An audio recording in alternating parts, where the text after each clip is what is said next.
Party outsmarts the evil necromancer with epic role-playing. Hi everyone, All Things D&D is back with another story. This story really is a fantastic example of Dungeons & Dragons done right.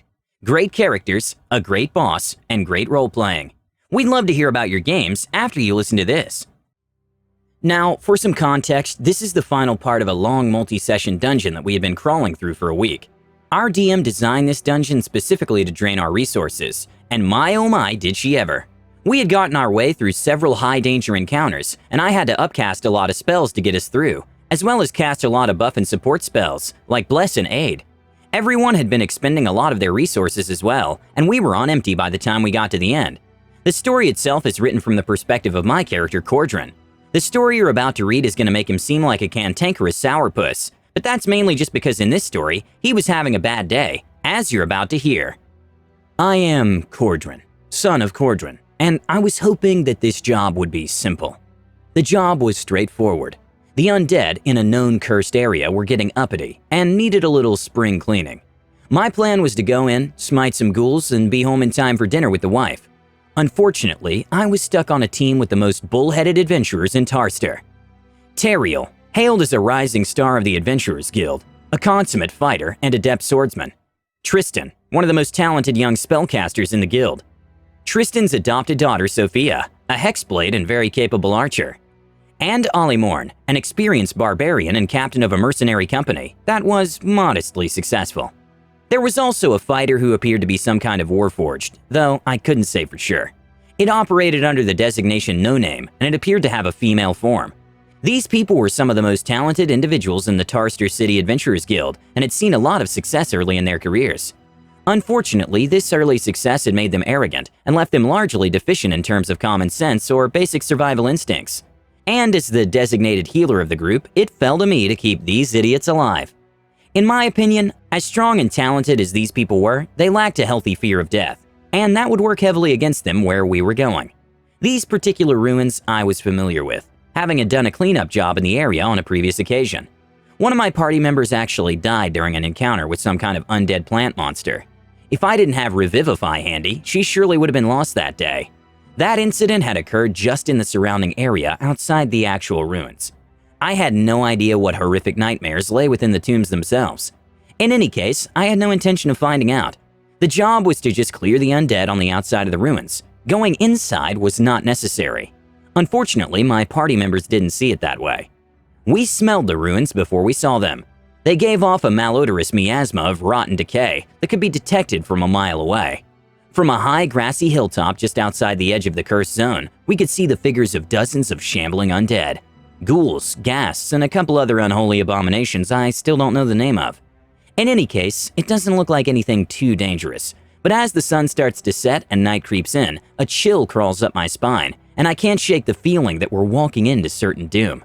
It also didn't help my confidence when Teriel, the man who's supposed to be the best swordsman of our generation, and in all honesty really is one of the toughest guys I know, pukes up his breakfast the moment he comes into contact with the stench of death. In any case, we arrived at the undead ruins, and we have a job to do, so we fight. The first brawl is a nasty one. Ghouls and skeletons swarmed around us. These weren't too bad. A little divine channeling on my part helped to keep them from boxing us in. However, there was a giant hulking skeleton at least 10 feet tall that gave us some pause. And to make matters extra annoying, there was some kind of magical floating skull shooting fireballs at us from behind cover. It took a little while, but we managed to clear them out without spending too many resources. I would have been perfectly happy with calling it a day there and heading home, but the others found the entrance to the ruins. My party sees an opportunity to earn some extra glory and renown by solving the mystery of this cursed tomb, and maybe purging the evil that haunts it. Now, I'm no coward, but I'm also not a big believer in putting your life on the line for something you don't really care about, and I care more about making sure everyone gets home to their families than I care about purging the world of evil. Now, apart from Ollie Morn, I don't really like any of the people in my party, Tristan and Sophia especially. My issues with them are a whole other story for another day, but the short of it is that Tristan is engaged to my sister, and Sophia is his and my sister's adopted daughter, which kinda makes her my niece. So if they both don't come home alive, my sister will cry blood, and I can't have that. If they all decide they want to go into the obviously deadly, dangerous, and haunted ruins, I've got to go in with them. The large stone doors are embossed with demons and serpents. They snarl down at us, warning us, no, daring us. We force them open, and the first thing that greets us is the sounds of a crying infant. What follows is several rounds of fighting wretched undead creatures and shadowy monsters. At one point, we were locked in a life-or-death struggle with ghosts that were possessing giant stone statues. Sophia actually got crushed to death during this encounter beneath a giant statue's stone fist. It's embarrassing to admit, but as much as she annoyed me, she was still part of my family, and when I heard her bones crunch, I knew I couldn't let our story end this way. We fought like demons to vanquish the enemy and get to her in time, and the effort to revive her brought me down to my very last spell point. When she came back to life, her body was mangled and broken, and she screamed in unearthly levels of pain. But she was alive, and a few potions later was able to stand again. You'd think that would be enough for us to call it quits and go home, but unfortunately we're neck deep into this tomb, and there are no obvious ways out due to some illusion and teleportation shenanigans. So unfortunately, the only way out is through. The good news is that it looked like we were getting close to getting out of here. The bad news is that the room right after the giant stone statues that nearly crushed Sophia to death featured a mummy that had the power to mimic our powers by absorbing our blood. Now, I'll reiterate, I'm not a coward, but I was down to my very last spell point and knew I'd be useless if we fought something like this. Also, it already managed to get a taste of Ollie Morn's blood due to the puzzle mechanism that we had to feed blood to in order to get into this room.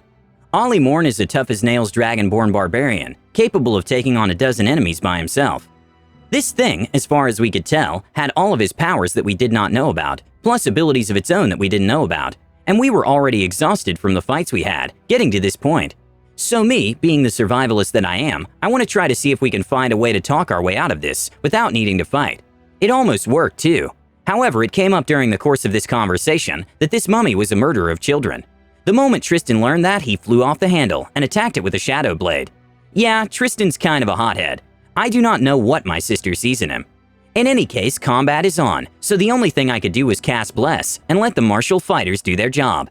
In the meantime, I tried to make myself useful by examining the room and looking for things in the environment we could use to help. Fortunately, I've got sharp eyes, and my wife is a sorceress, so I know a thing or two about the arcane. That came in handy when I noticed that there were teleportation circles around the room and that they were somehow meant to give the monster an advantage. This becomes important later. Anyway, Ollie Morn, Teriel, Tristan, No Name, and Sophia are all going to town on the mummy. Just like me, their resources are pretty drained too. Teriel can't action surge anymore, and Ollie already used his rage, but they're still doing well. My blessing helps them a lot, especially when they have to resist the enemy's mental attacks and blood attacks.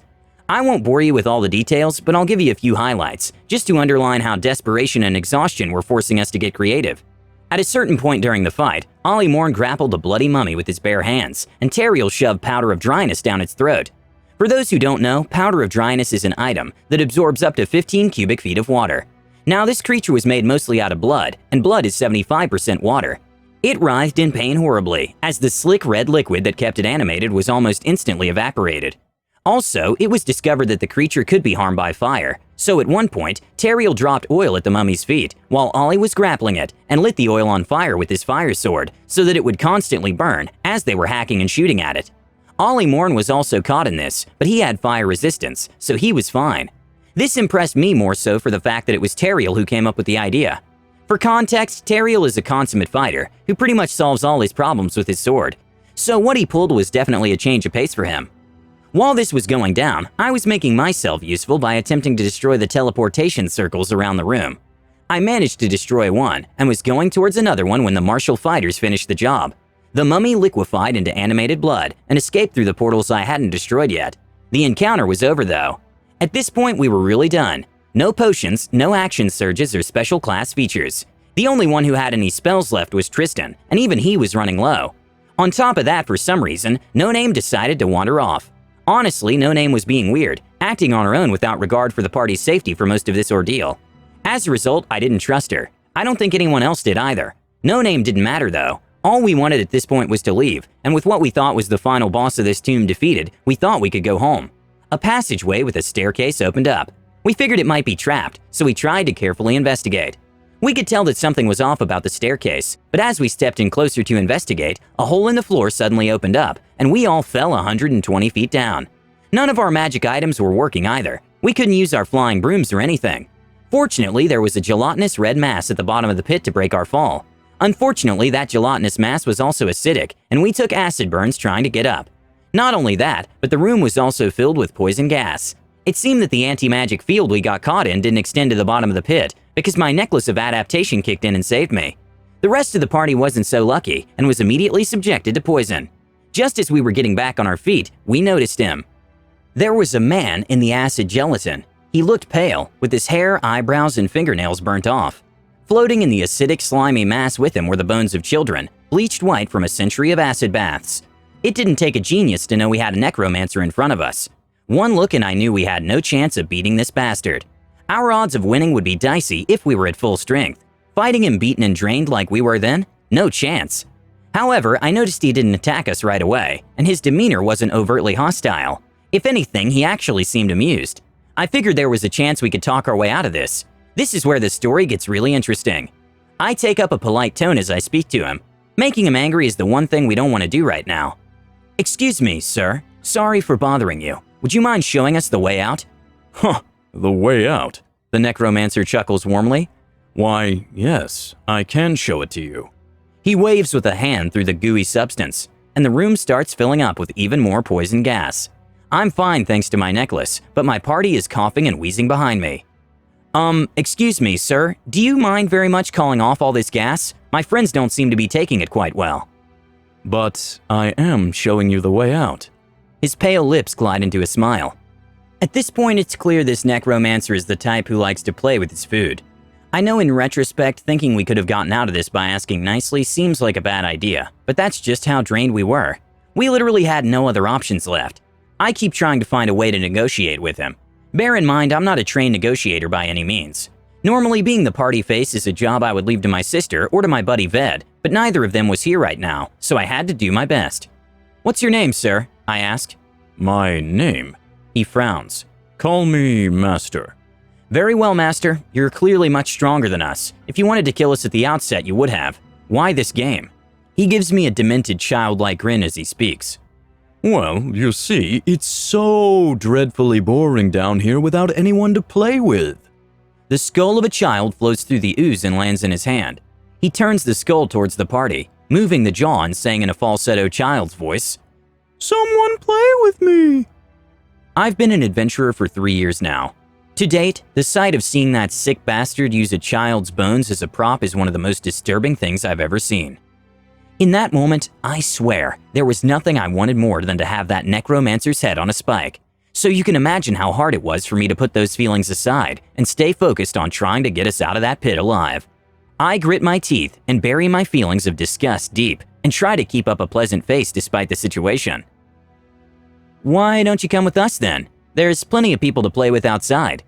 He doesn't hear my suggestion though, because while I'm trying to keep the necromancer distracted, my party is pulling a bunch of nonsense that anyone with a bit of common sense would know is a bad idea.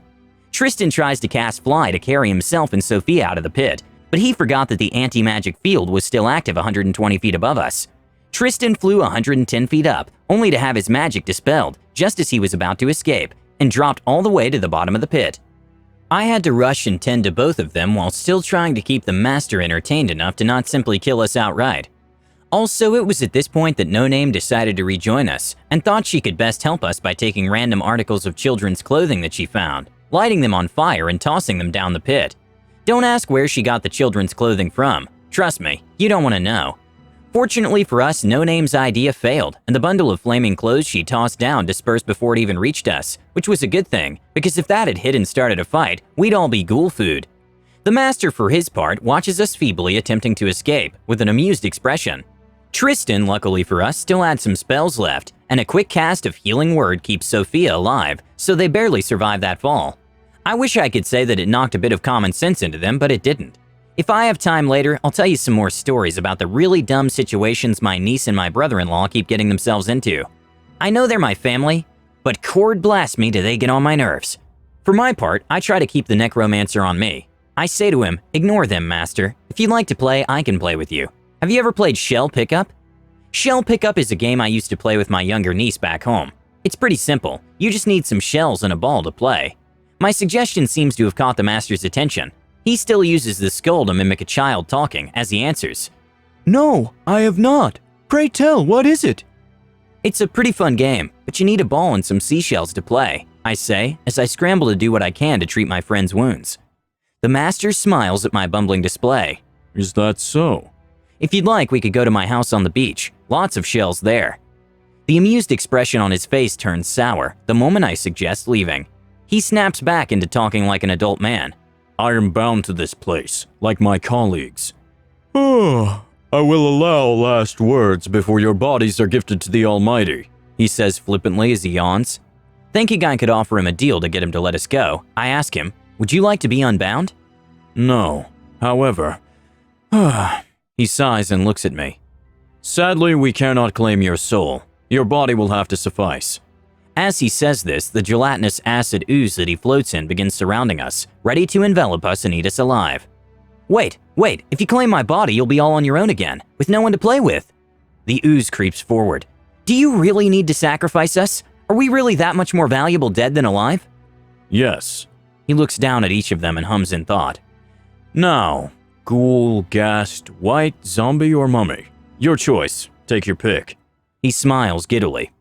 Desperately, I look around the room for something, anything that might help us. I pray for guidance from Cord as I look around, and at this moment, he blesses me with a small glimmer of hope.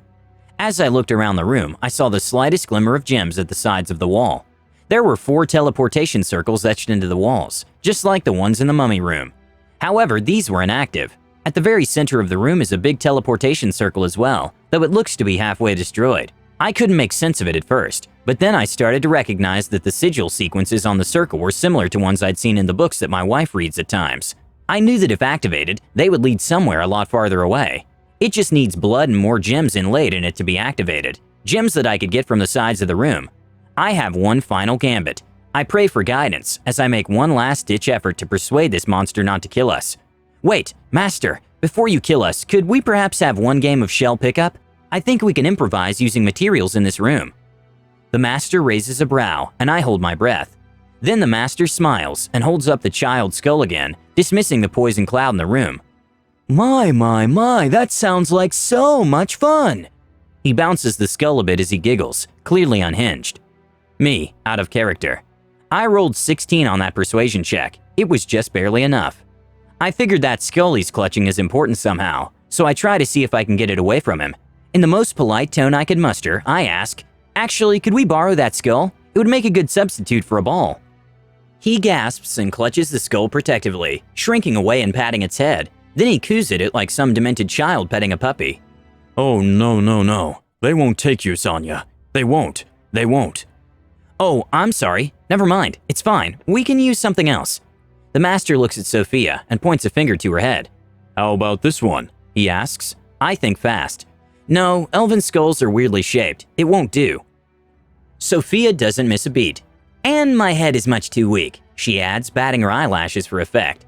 Yeah, apparently she's gonna try her hand at seducing this freak. My stomach rolls at the thought even now, though I take some consolation knowing that it must have been 1,000 times worse for her.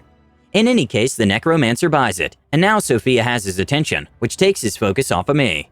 While I make a play for the gems in the wall, Sophia takes one for the team and attempts to actually flirt with this lunatic. Zanya is such a pretty name, she says. Little Zanya is so brave, the necromancer smiles proudly. Zanya looks so pretty. She lets out a high-pitched squeal like a teenage girl fussing over a puppy. The skull of Zanya clatters in the master's hand. He turns the skull up to his ear and makes like he's listening to it. Oh, yes, he says in agreement with whatever he thinks the skull is saying to him. He says to Sophia, Zanya thinks you're pretty too. I know enough about psychopaths to know that if they give you a compliment, it's never a good sign. It's extra bad if they're using a child's skull as a sock puppet while they do it. There's nothing I can do for Sophia now though. I need to focus on the task at hand. While Sophia keeps the necromancer occupied, I'm over by the walls of the pit, trying to pop out the gems inlaid into the walls. It's okay if I take these, right? I ask, wanting to make sure he doesn't suspect a thing. Yes, whatever. He waves his other hand that isn't holding a skull at me. The ooze then slinks towards Sophia, its acidic body slinking around her, blocking her from the others and examining her features. Very, very pretty. You know, you remind me of someone. He tries to remember. While the master is distracted with Sophia, I work fast to pluck the gems out of the wall.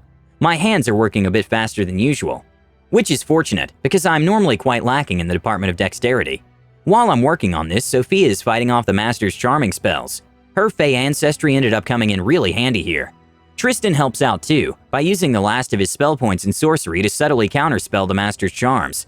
Dense as he can be sometimes, I won't knock the man's spellcasting prowess. No Name for her part is peeking down, viewing the scenario with great interest. She tosses something else down the pit, and I notice a single small jewel hit the ground at the wall of the room. The Master notices this, and the ooze tenses as he looks up at the top of the hole from whence it came. He looks up at No Name and grins at her psychotically. He shouts happily to the top of the hole in that fake child's voice. Come join us! Children love to play! This gives me just the distraction I need. With the Master's attention split between trying to charm Sophia and taunting No Name, I'm able to gather up the gems and start inlaying them under the pretense of arranging them for the game. Sophia, for her part, is an amazing distraction. As the Master gets frustrated with the lack of effect his spells seem to have due to Tristan's counterspelling, she's able to play it off by batting her eyelashes and making excuses like, I'm kinda immune to charm magic. She's grasping at straws, I know, but it works. I'm able to start laying the gems into the circle without any issue. This was the moment I realized I made a critical mistake. I start laying gems into the circle and begin my spiel. Okay, so Master, if I could have your attention please, I'll explain how the game works. Now, Sophia, Tristan, Teriel, Alamam, you gather with me. Master, since this is your first time playing, just watch us for a moment, then you can join us in the next round. The Master slinks over to the center like a slug as he watches me with interest. When he gets to the center, he holds the child's skull to me from inside the ooze. She loves head pats. The thought disgusts me, but I don't have a choice. I can't risk offending him now that we're so close. My hand sears in incredible pain as I reach through the ooze to pat the skull. First, my gauntlet dissolves and burns away, then the thick woolen glove I wear underneath to prevent chafing, then the very skin and fat of my hand dissolves before my eyes. It was like I was being unmade. My hand must have been in that substance for no more than 5 seconds, but when I pulled it out it was a mangled mess of exposed muscle tissue and sinew. I think my nerves were burned off because I couldn't feel my fingers. I'm in horrific, agonizing pain right now, and the only thing I can do is grin and bear with it, because if I don't keep it together, everyone dies. With my burned hand in tow, I begin the little charade. Now, this is how the game works. I'm gonna lay the shells, in this case, gems, out like so. I explain as I inlay the gems I have with my good hand. This is when bad luck finally strikes. As I laid them in, I noticed that we were actually a few gems short. The magic only reaches 3/4 of the way around the circle. It's beginning to hum weakly, but it's not fully powered yet, and I need to harvest the gems from the other circle in the room.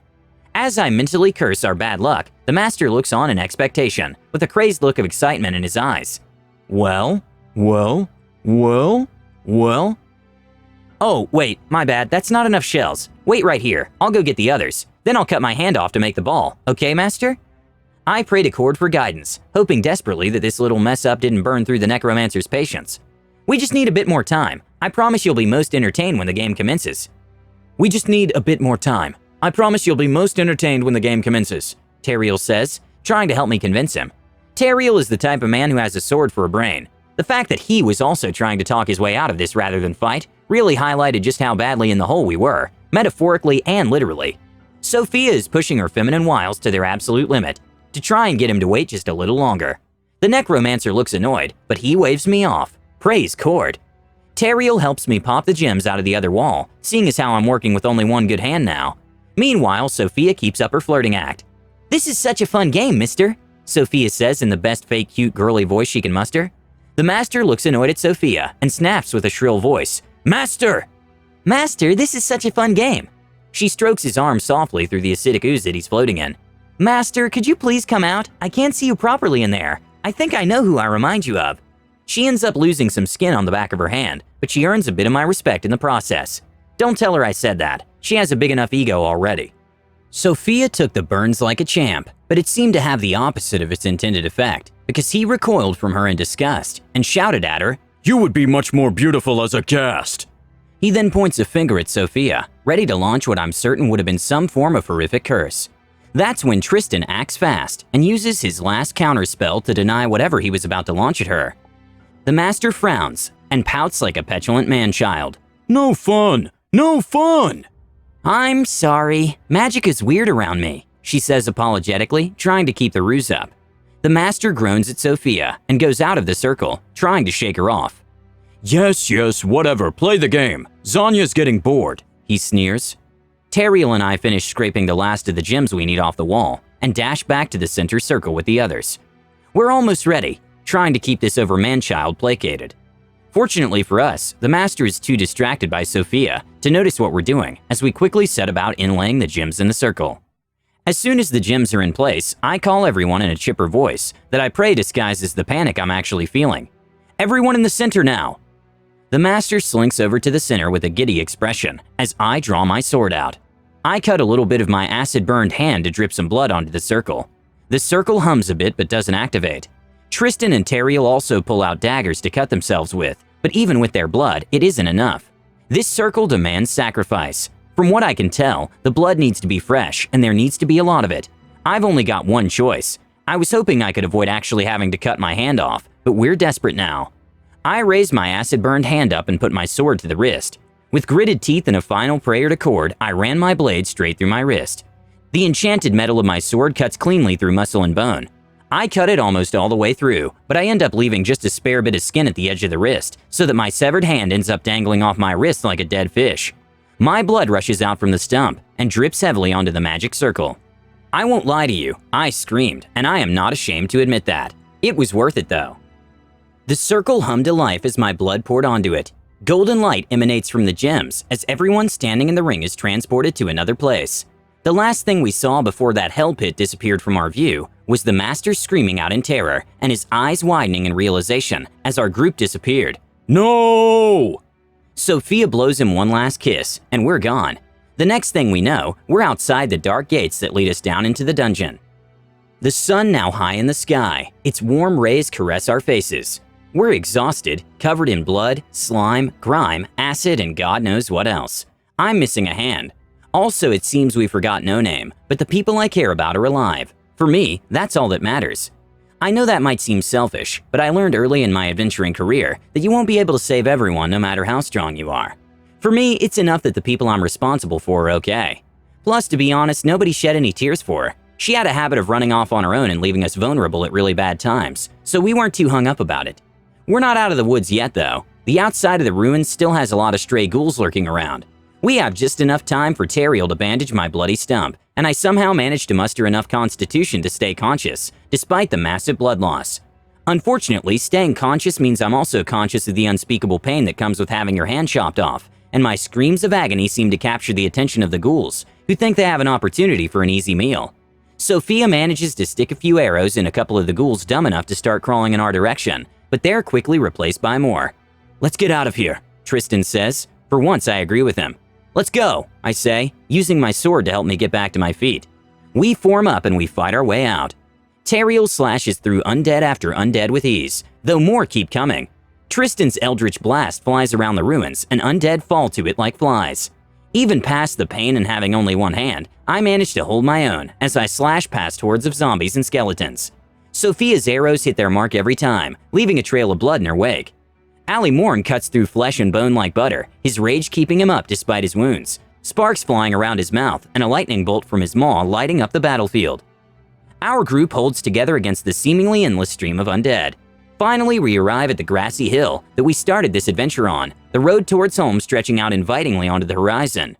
A well-crafted dungeon, a super creepy necromancer, and creative problem solving by the players. This is exactly how D&D is supposed to be played. Do you have a story like this? Please let us know what you think and comment below. Don't forget to subscribe to our channel, All Things D&D. Our next video will be posted in 3 days, so stay tuned for more amazing Dungeons & Dragons content.